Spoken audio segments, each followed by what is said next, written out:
हाँ मैं मेरी जान दे टोटे जिगर दे छलियो की हाल उम्मीद करना तुझे सारे भरा ठीक होवे। आज का एक छोटा जिहा व्लॉग है। व्लॉग का मकसद बनाने का होंगे किसी ना कोई चीज़ मैसेज देने का। मेरे व्लॉगों के इंशाल्लाह कोई ना कोई तुहानू मैसेज ही मिलेगा इंशाल्लाह। तो अज का व्लॉग ये वा कि एक ना रेहड़ी ते गया मैं, छोटी जी रेहड़ी ते मतलब नाश्ते की रेहड़ी ते ना बच्चा चने लैन आया खड़ा सी। तो उन्होंने 30 रुपए के चने लैन आया खड़ा सी ना, 30 रुपए के चने नहीं उन्होंने लै, उन्हें ले लेने बड़े टैट ने तो उन्हें नहीं दिते। तो गल करने का मकसद ये वा कि दिल करता है इन्नी को अल्लाह तौफीक देवे कि चक्का पिंडा के छोटे छोटे हालातों के बंदा जाके एवं की नाश्ते की रेहड़ी लगावे जिंदे सिर्फ फ्री 20 बिल ला वंडिया जाए।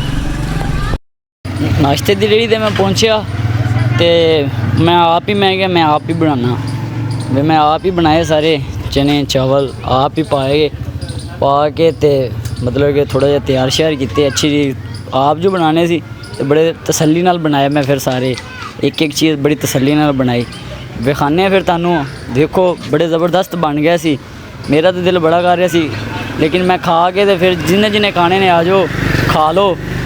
तो बाकी फिर अस्सलाम वालेकुम हाय साहब की हाल है? हाय साहब तबीयत से ठीक है?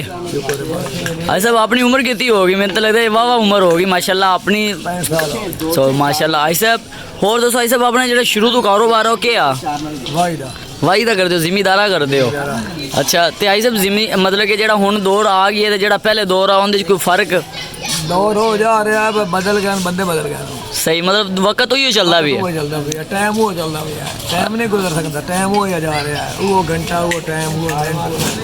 तो मतलब कि वक्त वही चलता भी है लेकिन लोग बदल गए बस। तो ये दिलों च हाय तरसी सब कुछ ख़त्म हो गया।